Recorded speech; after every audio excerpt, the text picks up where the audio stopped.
Documentation का standard क्या बोलता है? What is the meaning of audit documentation? Sir documentation का मतलब पता है क्या है?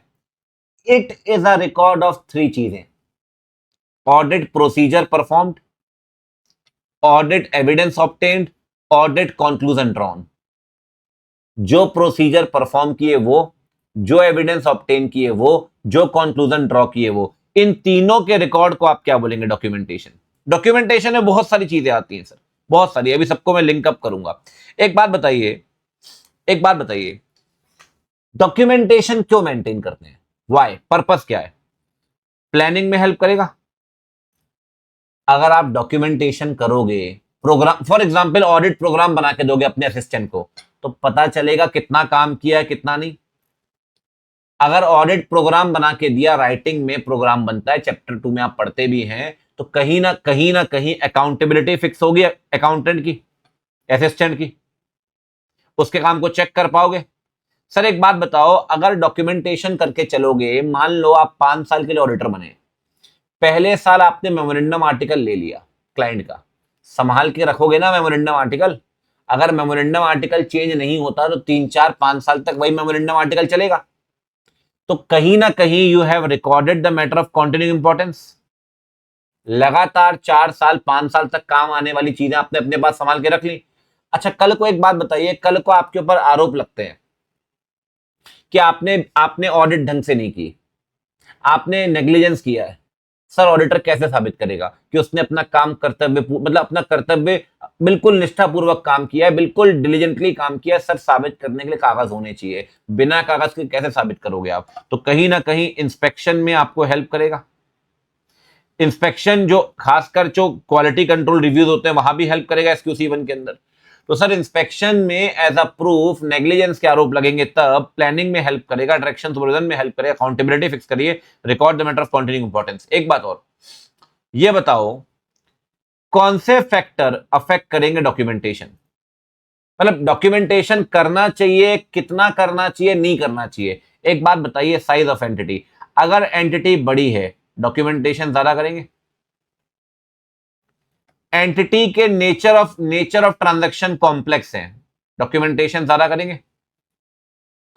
RMM अगर हाई हुआ डॉक्यूमेंटेशन ज्यादा करेंगे? अगर इंटरनल कंट्रोल वीक हुआ तो डॉक्यूमेंटेशन ज्यादा करेंगे? सिग्निफिकेंस ऑफ ऑडिट एविडेंस, अगर ऑडिट एविडेंस जितना ज्यादा सिग्निफिकेंट होगा उतना ज्यादा डॉक्यूमेंटेशन करेंगे? Nature of audit procedure, example के तौर पे मैनेजमेंट से डिस्कशन किया, थोड़ा बहुत ओरल भी चल सकता है, याद करिए 500 के अंदर आप पढ़ते हैं, इंक्वायरी इनफॉर्मल भी चलती है, लेकिन थर्ड पार्टी से कंफर्मेशन लोगे 505 के अंदर, तो सर डॉक्यूमेंटेशन करना पड़ेगा एक्सटर्नल कंफर्मेशन में। नेचर ऑफ प्रोसीजर है, नेचर ऑफ प्रोसीजर है। Audit tool and methodology, sir audit tool मतलब अलग अलग, जैसे भी अपन ने बात की, इंक्वायरी है, ऑब्जर्वेशन है, इंस्पेक्शन है। अब सर इंस्पेक्शन करोगे या रिकैलकुलेशन करोगे या रीपरफॉर्मेंस करोगे, सब डॉक्यूमेंटेशन करना पड़ेगा। ये सारे फैक्टर डॉक्यूमेंटेशन के, साइज है, कॉम्प्लेक्सिटी है, रिस्क RMM है, इफेक्टिवनेस ऑफ ICS है, सिग्निफिकेंस ऑफ एविडेंस है, nature of audit procedure, audit tool, ये सारे फैक्टर डिपेंड करते हैं, ये सारे फैक्टर तय करते हैं डॉक्यूमेंटेशन करना है नहीं करना, ज्यादा करना है कम करना है, ये सारे फैक्टर डिसाइड करेंगे। This is very important from ऐसे 230 से ये क्वेश्चन, और ये क्वेश्चन बहुत बार आया है PYQ के अंदर भी, मतलब काफी इंपॉर्टेंट है 230 से। मैं नहीं बोलूंगा एग्जाम में आ जाएगा, बट हाँ 230 से आया तो आ सकता है, ठीक है ना? ये दोनों काफी इंपॉर्टेंट रहते हैं 230 से, ठीक है। एक बहुत सिंपल भी है, पर्पस आपका बेनिफिट्स और दूसरा फैक्टर्स। एक बात और, सर एक बात बताइए, इतना कुछ डॉक्यूमेंटेशन करेंगे, एक समरी बना लेना ऑडिटर, एक समरी बना ले डॉक्यूमेंटेशन की, इतने सारे कागज हैं, फाइलों पे फाइलें इकट्ठी हो रही हैं, समरी बना लो। बिल्कुल बनाओ सर। समरी का फायदा क्या है? समरी का फायदा ये है कि आप ना जॉट डाउन कर लोगे, कौन सी मोटी मोटी बातें, सिग्निफिकेंट मैटर आपने आइडेंटिफाई किए और आपने उसे कैसे एड्रेस किया। जैसे मान लो RPT में आपको लगा गड़बड़ है, वो फैक्ट्री जिसकी मार्केट वैल्यू 10 करोड़ थी आपने 8 करोड़ में बेच दी, आपके क्लाइंट ने बेच दी, सिग्निफिकेंट मैटर है, लिख दिया। सारी लिस्ट बना लोगे समरी के अंदर सिग्निफिकेंट मैटर की, और आपने उसे कैसे एड्रेस किया। तो कल को जब ऑडिट कंप्लीट करोगे ना, तो फिर वो 500, 1000, 2000 पेज आपको पलटने नहीं पड़ेंगे, वो समरी आपके लिए काम आ जाएगी। उस समरी को बोलते हैं ऑडिट डॉक्यूमेंटेशन समरी, या उसे बोलते हैं कंप्लीशन मेमोरेंडम, दो नाम से जानते हैं। सर ये क्यों, इसमें क्या आएगा? देखो इसमें आएंगे सिग्निफिकेंट मैटर्स, आपने उसे कैसे एड्रेस किया, दो बातें आएंगी। सर एक बात बताओ, ये समरी हम बना रहे हैं, समरी से हेल्प क्या मिलेगी? रिव्यू और इंस्पेक्शन ढंग से कर पाओगे डॉक्यूमेंटेशन लास्ट टाइम पे, खासकर तब जब ऑडिट बड़ी होंगी। अगर आप समरी बना के चलोगे तो लार्ज ऑडिट्स में रिव्यू ढंग से कर पाओगे। साथ में क्या होगा, सिग्निफिकेंट मैटर छूटेगा नहीं, कंसिडरेशन ऑफ सिग्निफिकेंट मैटर। और सबसे इंपॉर्टेंट बात, अगर किसी ऐसे का ऑब्जेक्टिव, अभी आप पढ़ के आए 200 में कि ऐसे का ऑब्जेक्टिव अपने को अचीव करना है, अगर किसी ऐसे का ऑब्जेक्टिव अचीव नहीं कर पाए तो सर वो बात भी आपको डॉक्यूमेंटेशन की समरी से पता लग जाएगी, सिग्निफिकेंट मैटर वहां लिखे हैं। तो ये कहीं ना कहीं तीन चीजों में आपकी हेल्प करेगा, एक तो रिव्यू और इंस्पेक्शन करने में, दूसरा कंसिडरेशन ऑफ सिग्निफिकेंट मैटर, और तीसरा if the individual objective of any ऐसे इज नॉट अचीव्ड, ये आपको फैसिलिटेट करेगा उन चीजों में। बाकी समरी में क्या आएंगी, दो बातें, सिग्निफिकेंट मैटर जो आपने आइडेंटिफाई किए, आपने उसे कैसे एड्रेस किया। ठीक, एक बात और देखो सर, डॉक्यूमेंटेशन ना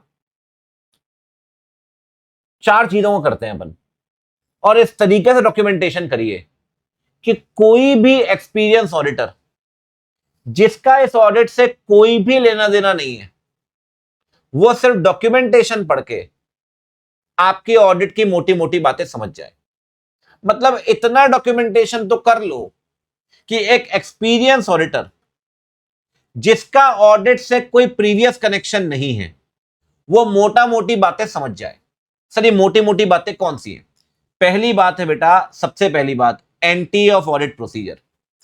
भाई जो भी प्रोसीजर आपने परफॉर्म किए हैं, थर्ड पार्टी से पूछा है, फिजिकल वेरिफिकेशन अटेंड किया है, कुछ भी किया है, डॉक्यूमेंटेशन तो करना पड़ेगा ना सर। दूसरी बात, रिजल्ट ऑफ ऑडिट प्रोसीजर, जो एविडेंस आपने इकट्ठे किए हैं, सर थर्ड पार्टी से आपने पूछा, उसने आपको रिप्लाई किया, एविडेंस है, संभाल के रखिए। वाउचर की फोटोकॉपी संभाल के रखिए, मैनेजमेंट से WR मिला, संभाल के रखिए, भाई रिजल्ट ऑफ ऑडिट प्रोसीजर है, ऑडिट एविडेंस संभाल के रखिए। तीसरी बात, सिग्निफिकेंट मैटर का भी डॉक्यूमेंटेशन करिए।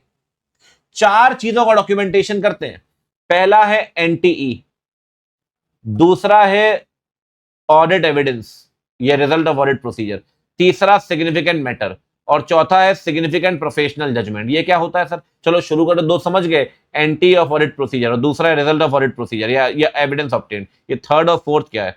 सिग्निफिकेंट मैटर, ये दिए हुए हैं, ये दिए हुए हैं, देख रहे हैं, सिग्निफिकेंट मैटर। 5 केस में मैटर को सिग्निफिकेंट मानेंगे, 5 केस में। पहला, जब जब किसी मैटर के कारण सिग्निफिकेंट रिस्क क्रिएट होगा, याद करिए 315, याद है? वो रिस्क जो ऑडिटर का स्पेशल ऑडिट कंसिडरेशन रिक्वायर करता है, उसे कहते हैं सिग्निफिकेंट रिस्क। वो रिस्क जो सिग्निफिकेंट होगा, वो मैटर सिग्निफिकेंट होगा, पहली बात। दूसरी बात, अगर आपको लगता है कि आप एक मॉडिफाइड ओपिनियन देने वाले हैं या EOM ऐड करने वाले हैं, मैटर सिग्निफिकेंट है, सिग्निफिकेंट है। तीसरी बात, अगर आपको लगता है financials are misstated, matter significant है। अगर आपको लगता है, याद करिए, ऑडिटर ने रैप परफॉर्म किया था, उस रैप को रिवाइज करना पड़ेगा सर। अगर पुराना परफॉर्म किया और रैप अगर आज रेलेवेंट नहीं है, आपको अपना रैप रिवाइज करना पड़ेगा, मैटर सिग्निफिकेंट है। और सबसे इंपॉर्टेंट बात, अगर आपको डिफिकल्टी आ रही है sir in applying the audit procedures, आप फिजिकल वेरिफिकेशन अटेंड नहीं कर पा रहे, थर्ड पार्टी से कंफर्मेशन नहीं ले पा रहे, ARP आप परफॉर्म नहीं कर पा रहे, सर डिफिकल्टी आ रही है, significant difficulty, significant matter. 5 case में मैटर सिग्निफिकेंट कब होगा? पहली बात, सिग्निफिकेंट रिस्क। दूसरी बात, मटेरियली मिसस्टेटेड, फाइनेंशियल। तीसरी बात, मॉडिफाइड या EOM ऐड कर रहे हो तब। चौथी बात, सिग्निफिकेंट डिफिकल्टी आ रही है तब। और पांचवी बात, अगर आपको लगता है रैप को रिवाइज करना पड़ेगा। इन 5 केसेस में आपका जो मैटर है वो बेटा सिग्निफिकेंट मैटर है, the matter is significant matter, ठीक है ना? तो 4 चीजों को डॉक्यूमेंटेशन करना है, NTE, result of audit procedure perform या evidence, significant matter. Significant matter ये 5 हो गए। अच्छा, एक और दिया है सिग्निफिकेंट प्रोफेशनल जजमेंट। एक बात बताइए, एक बात बताइए, 200 के अंदर आपने पढ़ा professional judgment, professional judgment, sir professional judgment तो बहुत सारे हैं, मटेरियलिटी से लेकर सब जगह जजमेंट लग रहा है, लेकिन हर जजमेंट को तो डॉक्यूमेंट नहीं कर सकते ना आप। इसीलिए आप डॉक्यूमेंटेशन किसका करोगे? सिग्निफिकेंट जजमेंट का। समझ रहे हो? सिग्निफिकेंट जजमेंट का डॉक्यूमेंटेशन करोगे। सर सिग्निफिकेंट जजमेंट को मतलब हम बोलते हैं एसपीजे। आपको पता है 3 जजमेंट ऐसे हैं ऑडिटर के जो एसपीजे माने जाएंगे, 3। उसी का डॉक्यूमेंटेशन करना है आपको। पहला, फर्स्ट, अगर ऑडिटर कहता है ये तुम्हारा इनवॉइस फर्जी है, ये तुम्हारा परचेज इनवॉइस फर्जी है, तुमने सिर्फ फेक आईटीसी लेने के लिए ये परचेज इनवॉइस तुमने बनवाया है। यहां पे ऑडिटर पता है क्या बोल रहा है? ऑडिटर कंक्लूड कर रहा है on the authenticity of document. Sir जब जब आप ऑथेंटिसिटी पे डाउट करोगे ना, डॉक्यूमेंट के ऑथेंटिसिटी पे, डॉक्यूमेंट के, फॉर फर्दर इन्वेस्टिगेशन, तब तब जो आपका जजमेंट होगा ना वो एसपीजे होगा। एसपीजे सर हवा हवाई थोड़ी बोल दोगे कि हाँ यार वो तो डॉक्यूमेंट फर्जी है। अगर आप बोल रहे हो फर्जी है, वो एसपीजे है सर, वो एसपीजे है, ध्यान रखिए। पहली बात। दूसरी बात, अगर ऑडिटर मैनेजमेंट का जजमेंट चेक कर रहा है, जैसे कि मैनेजमेंट के द्वारा किया गया अकाउंटिंग एस्टीमेट, अकाउंटिंग पॉलिसी जो मैनेजमेंट ने बनाई है, क्या वो अकाउंटिंग पॉलिसी अप्रोप्रिएट है, जब जब मैनेजमेंट का जजमेंट आप चेक करोगे तब तब आपका जजमेंट लगेगा। और अगर आपका जजमेंट लगेगा तो वो एसपीजे कहलाएगा, तो वो एसपीजे कहलाएगा, ध्यान रखना, तो वो एसपीजे कहलाएगा। Auditor conclusion on the reasonableness of subjective judgment, जैसे कि अगर अकाउंटिंग एस्टीमेट चेक कर रहे हैं आप मैनेजमेंट का, वो एसपीजे है सर। 3 केस में आप मानेंगे एसपीजे है। पहला, फर्स्ट है auditors conclusion on the reasonableness management की जजमेंट की। दूसरा, सेकंड, ऑथेंटिसिटी ऑफ डॉक्यूमेंट। और तीसरा, जब ऑडिटर खुद बोलेगा कि मेरा ये जजमेंट एसपीजे है, तो एसपीजे है। ऑडिटर का रैशनल, ऑडिटर खुद कहता है सर ये मैटर सिग्निफिकेंट है, मैं इसे एसपीजे मानूंगा। अगर ऑडिटर का रैशनल है, वो खुद कह रहा है, तो एसपीजे मानेंगे। 3 केस में आप मैटर को एसपीजे मानेंगे। पहला मैंने आपसे बोला, कंक्लूजन मैनेजमेंट के जजमेंट को चेक करते वक्त। दूसरा, ऑथेंटिसिटी। और तीसरा, ऑडिटर का रैशनल। जब ऑडिटर खुद कहता है एसपीजे है, तो एसपीजे है। ठीक, चलिए आगे बढ़े भाई। अच्छा, आप ये कह रहे हैं ना, ये देखो एनटी में क्या लिखा है, कैरेक्टर्स से आइडेंटिफाई करना स्पेसिफिक आइटम की, किसने ऑडिट परफॉर्म किए, कब कंप्लीट किए, और किसने रिव्यू किया रिपोर्ट का।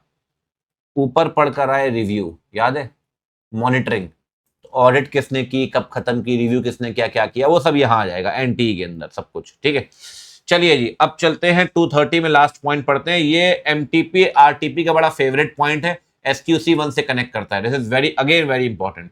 मैंने बहुत चीजें इंपॉर्टेंट नहीं बोली आपको, बट ये कंपैरेटिवली आप देखोगे आरटीपी एमटीपी भरी पड़ी है इस क्वेश्चन से, भरी पड़ी है। एक बात बताइए, जब आप असेंबलिंग करोगे, डॉक्यूमेंटेशन की असेंबलिंग करोगे, तो क्या असेंबलिंग में कोई चेंज कर सकते हैं? कोई कागज हटा दिया, कोई कागज ऐड कर दिया? सर नहीं कर सकते। Assembling is a administrative process, it is a administrative process. Sir इसमें जल्दी चेंज नहीं हो सकता, लेकिन तब भी 4 तरह के चेंज अलाउड है। कौन कौन से? एक बात बताओ, एक वाउचर की 10 कॉपी फोटो कॉपी पड़ी है, बाकी 9 तो फाड़ के फेंक दोगे ना, बाकी 9 तो फाड़ के फेंक दोगे। Deleting the repeated documentation, repeated. आपने डेटर से पूछा एक बार, उसने रिप्लाई किया, आपने दोबारा पूछा, डेटर ने दोबारा बोला सर पहला रिप्लाई गलत था, वो मुंशी ने आपको रिप्लाई किया, अकाउंटेंट ने, वो गलत था। दूसरे रिप्लाई ने पहले को खत्म कर दिया, पहला वाला फाड़ के फेंक दो, दूसरा वाला संभाल के रख लो, सुपर सीडेड डॉक्यूमेंटेशन हटा दो। सुपर सीडेड, जो सुपर सीड हो चुका है, सुपर सीड हो चुका है। एक बात और, क्या हो गया भाई तेरे को, सुपर सीडेड हटा दो, रिपीटेड हटा दो। एक बात और, सर सॉर्टिंग तो कर ही सकते हैं ना, कि डॉक्यूमेंटेशन को एसेट के अलग, लाइबिलिटी के अलग, इसके अलग, पी&एल के इसके अलग, सॉर्टिंग करने में कोई मनाही थोड़ी है। सॉर्टिंग अलाउड है, डिस्कार्डिंग सुपरसीडेड अलाउड है, डिलीटिंग रिपीटेड अलाउड है। और एक बात, सर इंगेजमेंट टीम के साथ कोई डिस्कशन हुआ आपका, अगर वो डिस्कशन आप ऐड करना चाहते हैं, ऐड तो वो भी अलाउड है। रिपोर्ट डेट से पहले ऐड करना चाहते हैं, आप एक चीज देख रहे हो, पहले वाले माइनस हो रहा है रिपीटेड, दूसरे वाले माइनस हो रहा है सुपरसीडेड। सॉर्टिंग में no plus no minus, sort कर रहे हैं। चौथे वाले में प्लस, प्लस कैसे? प्लस कि जो भी आपका डिस्कशन हुआ एंगेजमेंट टीम के साथ रिपोर्ट डेट से पहले, उसे आप ऐड कर देना। जनरली अलाउड नहीं है चेंज, इन 4 केसेस में चेंज कर सकते हैं मोटा मोटी, ठीक है। लो भैया अच्छा जाते जाते ऑब्जेक्टिव पढ़ लो भैया, ऑब्जेक्टिव जरूर पढ़ लेना, मैं बता रहा हूं, लापरवाही नहीं। आप बताओ 230 का डॉक्यूमेंट ऑब्जेक्टिव क्या है? प्रॉपर रिकॉर्ड मेंटेन करना और एविडेंस कि audit was planned and performed in accordance with the SA and the legal requirement. Record maintain करिए, वो रिकॉर्ड इस बात का एविडेंस होगा कि ऑडिट को प्रॉपर तरीके से किया गया है in accordance with the SA and legal requirements. ये आपका ऑब्जेक्टिव है, इसी के साथ 230 खत्म होता है।